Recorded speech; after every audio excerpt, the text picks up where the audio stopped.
آپ اس بات سے کس حد تک اگری کرتے ہیں کہ جنگ رک بھی جاتی ہے تو دنیا وہ نہیں رہے گی جو دنیا اب ہے، ایٹ لیسٹ معاشی اعتبار سے؟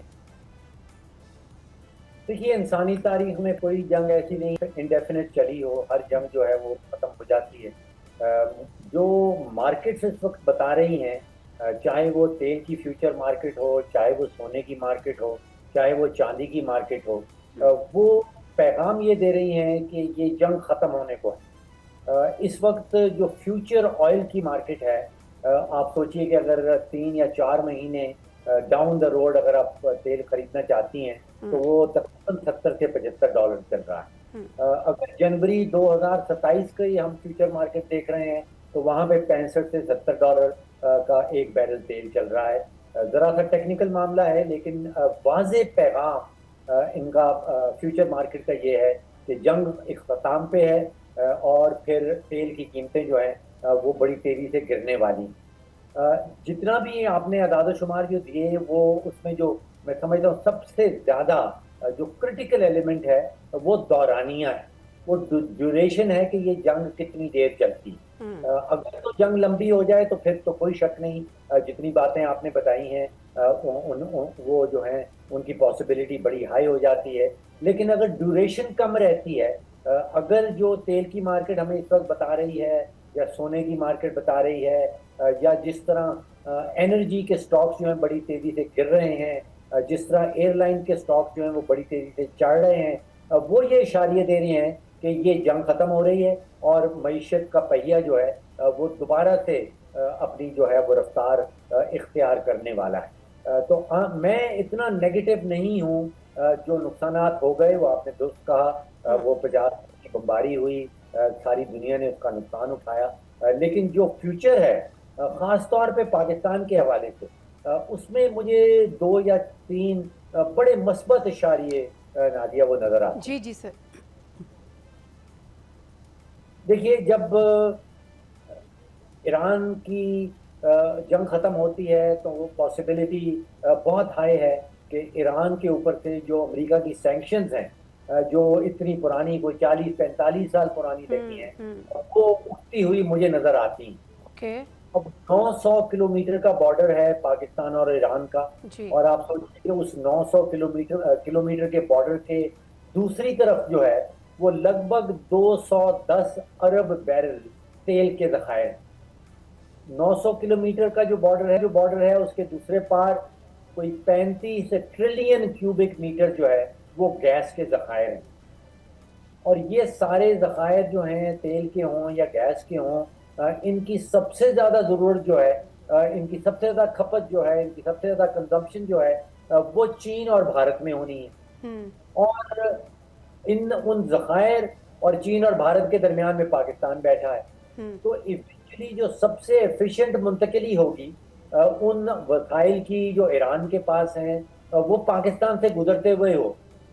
اچھا اور میں فاروق صدیق صاحب، کلامی معاف، ہم یہ تو بات کر رہے ہیں کہ اگر ایران پہ سے سینکشنز ختم ہو جاتی ہیں تو پھر یہ گیس اور آئل کے جو ذخائر ہیں اس سے ہم بھی مستفید ہوں گے. لیکن دوسری طرف ٹھیک ہے ہو سکتا ہے، لیکن جو رشیا ہے ہمیں تو وہاں سے بھی اجازت نہیں تھی تیل لینے کی. ابھی جنگ کے دوران انڈیا کو اسپیشل اجازت دی گئی کہ جو اس سے پہلے جب انڈیا رشیا سے لے رہا تھا تو ٹرمپ صاحب ناراض تھے، پھر انہوں نے کہا کہ چلے ٹھیک ہے کچھ عرصے کے لیے آپ لے سکتے ہیں. تو کیا یہاں سے معاملات سیدھے ہو جائیں گے؟ جی، اس میں کنڈیشن یہی ہے کہ سینکشنز فری ایران. اگر تو سینکشنز ہٹتی ہیں تو پھر کسی قسم کی کوئی رکاوٹ نہیں رہے گی. اور میرا کہنا یہ ہے کہ اتنے بڑے ذخائر جو ہیں پاکستان کو، خیر سستی بجلی، سستا تیل، سستی گیس مل ہی جائے گی، لیکن جو ٹرانزٹ فیس ہے، اصل نظر جو میری ہے وہ ٹرانزٹ فیس کے اوپر ہے کہ جب گیس کی پائپ لائنز جائیں گی، جب تیل کی پائپ لائنز بنیں گی اور ان کی جو کنزمپشن ہے وہ ہونی ہے چین اور بھارت کے اندر، تو ان کی جو ٹرانزٹ فی ہے وہ میرے اندازے کے مطابق 6-7-8 بلین ڈالر سالانہ سے کم نہیں ہو. دوسرا مثبت جو مجھے اشاریہ نظر آتا ہے کہ جو گلف کی کنٹریز ہیں، جو گلف ممالک ہیں، ان میں 4 ممالک کو اگر آپ دیکھ لیں تو ان کے پاس تقریباً $6 ٹریلین کے سوورن ویلتھ فنڈز. اور وہاں پہ ہم نے دیکھا خاص طور پہ جو ابو دھابی اور دبئی اور UAE کے اوپر جو جو بیلسٹک میسائل پھینکے گئے، جو ڈرونز پھینکے گئے، ان سے ان کا نقصان ہوا، ان کی انسٹالیشن کا نقصان ہوا. پیسہ ان ممالک کے پاس بے تحاشا ہے. اور جنگ بندی کے بعد، یہ پرماننٹ جنگ کے بعد مجھے لگتا ہے کہ ایک ریکنسٹرکشن کا بوم آئے گا ان ممالک کے اندر، چاہے وہ سعودی عربیہ ہو، چاہے وہ قطر ہو، چاہے وہ یو اے ای ہو. ان کے پاس فنڈز بے تحاشا پڑے ہیں، اور جب ریکنسٹرکشن کا بوم آئے گا تو پھر پاکستان کے انجینئرز ہوں، پاکستان کی اسکل. ٹھیک ہے، میں اس لیے بھی، ہاں یہ بڑا امپورٹنٹ ہے فاروق سلیم صاحب، کیونکہ جس طرح یہ جنگ چل رہی تھی تو بڑی ایک ریزرویشنز تھیں اور بڑے خدشات بھی اس حوالے سے تھے کہ جی جو ہمارا ایک بڑا چنک آتا ہے ریمیٹنسز کا، وہ مڈل ایسٹ سے آتا ہے.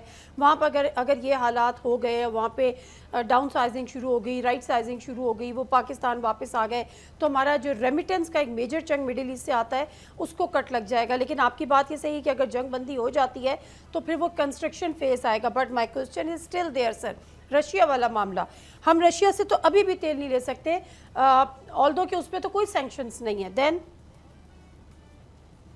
جی دیکھیے، جو تیل ہمیں ایران سے ملے گا وہ رشیا کے مقابلے میں کہیں اس کی قیمت کم ہوگی. جو رشین آئل ہے اس کی جو ہیوی ڈینسٹی ہے، اس کے لیے ہمارے پاس پاکستان کے اندر جو ہماری ریفائنریز ہیں وہ اس قابل نہیں ہیں. اس کو ہمیں بہت ساری اس کے اندر جو ہے وہ ماڈیفیکیشنز کرنی پڑیں گی. تو مجھے رشین تیل کے مقابلے میں جو تیل ہمیں مل رہا ہے سر، لیکن کیا ہمیں اجازت تھی کہ ہم رشین تیل لے لیں؟ Were we allowed to take to buy Russian oil? کیا ہم لے سکتے تھے؟ جی دیکھیے، ایک ہے اجازت اور ایک ہے فیزیبلٹی، یعنی کہ اجازت آپ کے پاس ہے یا نہیں، اور آپ کو پھر کم قیمت میں کیا چیز ملے گی. رشین تیل جو ہے، جیسے میں نے آپ سے کہا کہ اگر پاکستان امپورٹ کرتا ہے تو ابھی ہماری جو ریفائنریز ہیں وہ اس قابل نہیں ہیں کہ اس رشین تھک تیل کو پیٹرول یا ڈیزل میں کنورٹ کر سکے. تو پہلے تو ہمیں اپنی ریفائنریز جو ہیں ان کو موڈیفائی کرنا پڑے گا. ٹھیک ہے، آئی گاٹ اٹ سر. میں تھوڑا سا آگے بڑھتی ہوں. ایک چیز اور بڑی امپورٹنٹ ہوئی کہ جس طرح یہ مڈل ایسٹ پر، دبئی پہ، ادھر سارے میزائل اٹیکس ہو رہے تھے، دا وے ایران ریٹیلیٹڈ، تو اس وقت کراچی پورٹ میں بہت زیادہ ایک میجر ایکٹیویٹی دیکھی گئی. لائک وائز گوادر پورٹ کے حوالے سے بھی باتیں ہونے لگی. تو ان کا گوادر پورٹ کا کیا آپ فیوچر دیکھ رہے ہیں؟ ایون جنگ کے دوران تو جو صورت ہے، لیکن اس کے بعد بوم آئے گا وہاں پر بھی. ایک دیکھیے، مجھے گوادر پورٹ کی امپورٹنس جو ہے وہ اسٹریٹجک امپورٹنس نظر آتی ہے. وہاں پہ کوئی کمرشل امپورٹنس میرے نزدیک مجھے بہت ڈھونڈنے کے باوجود کچھ خاص نظر نہیں آتی. وہاں پہ جو نیا پورٹ ٹرمینل ہے گوادر کے ساتھ گب کے نام سے، وہ ابھی این ایل سی نے اس کا دروازہ کھولا ہے. وہ جو سامان ہے وہ پاکستان سے ایران اور ایران سے وہ سینٹرل ایشیا جا سکتا ہے، یعنی کہ وہ افغانستان والا سارا روٹ جو ہے اس کو ہم بائی پاس کر دیں گے. اس وقت جو سینٹرل ایشین کی ریپبلکس ہیں وہ تقریباً 200 ارب ڈالر کی امپورٹ کرتی ہیں. اور آپ سوچئے کہ اگر صرف 1% ہمیں وہاں سے پاکستان کو حصہ مل جائے تو وہ تقریباً 2 ارب ڈالر کی سالانہ ایکسپورٹ پاکستان کر پائے گا، اور وہ افغانستان سے گزرنے کی اس کی ضرورت نہیں پڑے. ٹھیک ہے. گوادر کے معاملے میں مجھے وہ جو نیا پورٹ ٹرمینل ہے اس کا فیوچر بہت برائٹ نظر آتا ہے. سر ہم مختصر سے بتا دیں، اللہ نہ کرے جس طرح سے ٹرمپ کہہ رہے ہیں کہ ڈیل نہیں ہوئی تو پھر میں وہ کروں گا جو 47 سال میں کوئی امریکی صدر نہیں کر سکا. نہ وہاں پر ایران میں کوئی برج رہے گا، نہ وہاں پہ کوئی پاور پلانٹ رہے گا.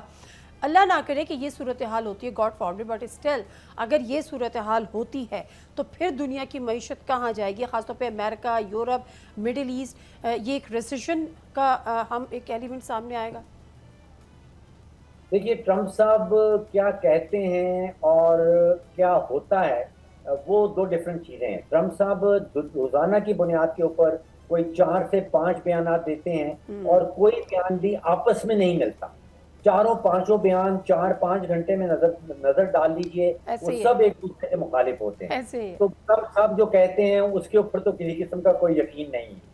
میں آپ کے سامنے رکھ رہا تھا کہ اس وقت جو کلیکٹیو وزڈم جس کو ہم اکنامکس میں کہتے ہیں، یعنی کہ جو اجتماعی حکمت ہے مارکیٹس کی، جو سرمایہ کار ہیں پوری دنیا میں چاہے وہ فائنینشیل مارکیٹ کے ہوں، چاہے وہ کموڈیٹیز مارکیٹ کے ہوں، چاہے وہ تیل کی فیوچر کی مارکیٹ کے ہوں، وہ اشاریہ یہ دے رہے ہیں ٹھیک ہے، زیادہ دیر جنگ چلنے والی نہیں۔ چلیں بالکل ٹھیک ہے، اور بہت شکریہ ڈاکٹر فاروق سلیم صاحب ہمارے ساتھ موجود تھے، اور ان کا بھی کہنا یہ تھا کہ جو اس وقت دنیا بھر سے جو انڈیکیٹرز ہیں، جو اکنامک انڈیکیٹرز ہیں، وہ یہی اشارہ دے رہے ہیں بیسیکلی کہ یہ جنگ جو ہے اگلے کچھ دن میں رک جائے گی، لیکن بٹ اسٹل گاڈ فاربڈ اگر ایسا نہیں ہوتا تو پھر جو ہم ابتدائی میں بات کر رہے تھے اللہ نہ کرے کہ اس کی نوبت آئے، لیکن بہرحال جو نقصان ہوا ہے، ایک بڑا امپورٹنٹ پوائنٹ جو ریمیٹنسز کے حوالے سے ہمارے کنسرنس تھے اس چیز کو لے کر کہ جی ایک اوورسیز پاکستانی وہاں سے اگر نکلیں گے جو پورا پاکستانی ڈائسپورا ہے تو پھر کیا صورتحال ہوگی۔